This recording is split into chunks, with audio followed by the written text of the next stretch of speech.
MMA Rants and Raves, UFC 116, Chris Lytle versus Matt Brown. Guys, just when you thought UFC 116 couldn't get better as a card, it did. What a card and what a fight. Let's talk about the fight. First round, you see these guys exchanging. See Brown throwing some leg kicks. See Lytle trying to get inside. Both guys throwing combinations, some of them missing. And then basically, you see Brown attacking, coming after Lytle. And Lytle, such a cerebral fighter. I mean, he saw that Brown was getting the better of the exchanges. So what he was doing was, he just put Brown in the clinch to protect himself and then to immobilize Brown. That's what you do with a good striker. Brown is a good striker, he's talented, and it seemed he was getting the better of it. He was landing more of his punches. So Lytle just grapples, clinches, uses the cage to immobilize him, and then use his striking since he's immobilized, because that's what you do with a striker. You just don't let him move around.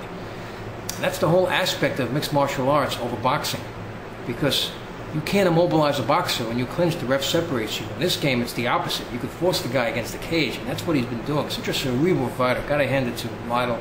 I liked what his game plan was. So basically, you know, later on you see the 241 Brown gets a takedown. He's a talented fighter, Brown. He knew what he had to do. He said, look, I can grapple too. He took him down. And then, 218, it was incredible just to see the toughness of Lytle. What a tough guy. I mean, you're talking about, he got the choke in at 218, and 127 he got out of it 51 seconds, and it looked like he had that fully locked in. And he was able to survive. He was strong. He was showing his arm that he's alert to the ref. The ref saw it. The fight was close to getting stopped right there. Credit to Brown for putting that in, but it just wasn't good enough to put away Lytle. Unfortunately for Brown, that is. You know, that was the story of the first round. It was that headlock that Lytle survived. So it was a close first round. It could have gone either way. Probably give it to Brown, because he did almost finish it with that submission. Moving on to the second round. Guys, I have a rant here. I just can't understand it. One of the announcers, you know, was saying, Chris Lytle, such an underrated ground game. Chris Lytle, such an underrated ground game. Guys, how could you say this guy is an underrated ground game? On the contrary, he probably has the best Brazilian Jiu-Jitsu in the welterweight division. The guy has 19 wins by submission. Okay? How could you have an underrated ground game comparable to your other fighting skills? If anything, it's the opposite. You could say his stand-up is underrated, comparable to his ground game. If anything, it's discrediting him as a fighter. I mean, the guy is unbelievable. As a matter of fact, his ground game is so good, he won submission of the night honors. So how could his ground game be underrated? I just didn't understand it. Maybe it's me. Leave some comments and explain this to me, what that announcer meant. Because he didn't just say it once, he said it 4 times. He just kept on reiterating and emphasizing. Such an underrated ground game. And I just don't understand it. Anyway, I'll talk about that later. In any case, 409, you see Lytle landing a really good uppercut. And Lytle was missing a lot of the punches. He was throwing a lot of overhand rights, and a lot of them were missing. But this one he really landed, and that's, of course, credit to Brown, who's a talented stand-up fighter. He was very good defensively.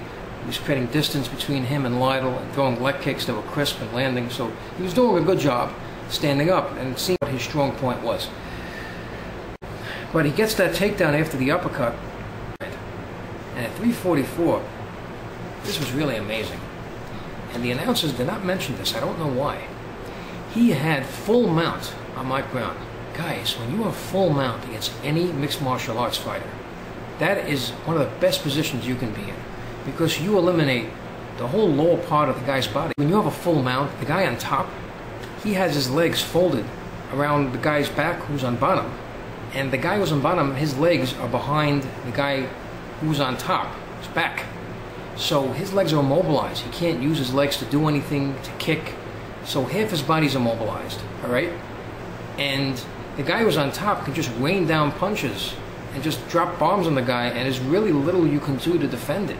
And it leaves you open for submission too, because there's no way for you to defend yourself. You have to punch from the bottom, and it's very difficult to do that. The guy on top could easily avoid much more than the guy can throw at you. So you're in a very vulnerable position. And even if you can spin out of it, then you're risking the guy getting you back, because you can turn that full mount into a figure 4. And that's really dangerous, because then you set yourself for a naked choke or any other submission. So it's a really bad position to be in. But I wanted to mention this because Chris Lytle is so confident. He is so good at what he does. And here's getting back to why I couldn't understand why they're saying his ground game is underrated. I mean, he gave up a full mount. You never do that. But the reason he did it is because he's very confident in his Brazilian Jiu-Jitsu. He went from full mount to side mount, and I'm like, are you crazy? Why are you doing that? He went from full mount to side mount, and then he got this kind of crucifix position in which he was able to get this triangle on the guy's neck on one side of his body, and then the other side of his body lock on an arm bar. So he had two submissions going on at once.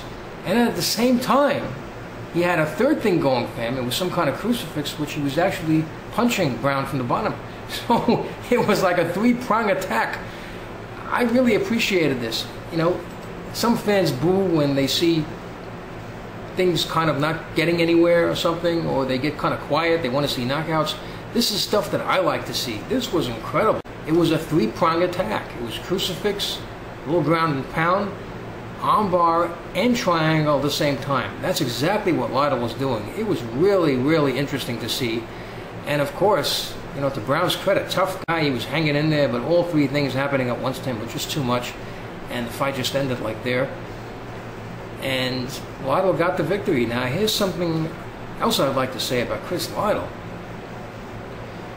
And maybe this is what the announcer really meant. I think he's underrated as a fighter. Guys, let's look at this guy's record. I mean, besides the loss that he's had in his past 5 fights, that loss was a split decision, and I actually thought he won that fight. I mean, it could have gone either way. It was very close. And he actually won Fight of the Night honors for that split decision that he had in the past 5 fights. So you can arguably say, this guy has 5 straight wins. What fighter has 5 straight wins and doesn't even get a title shot? I just can't understand. Why isn't Chris Lytle being noticed? Why doesn't he get more attention? And maybe that's what the announcer meant. This guy's a really good fighter. I mean, look at all his fights. He's never been knocked out. I mean, I think once it was a cut, but not really knocked out. I mean, he's never been submitted. I mean, I think at 35 years old, I think he's getting even better. I like what this guy brings to the table. And in my opinion, as a welterweight, I think he has the best Brazilian Jiu-Jitsu I've seen. That's why I was totally dumbfounded when the announcer said that his ground game is underrated. 19 submission wins, come on. I just didn't get that. I'd like to know what you thought about the fight and Chris Lytle's future. Please leave your comments below the video, rate this video and subscribe, and thank you for tuning in.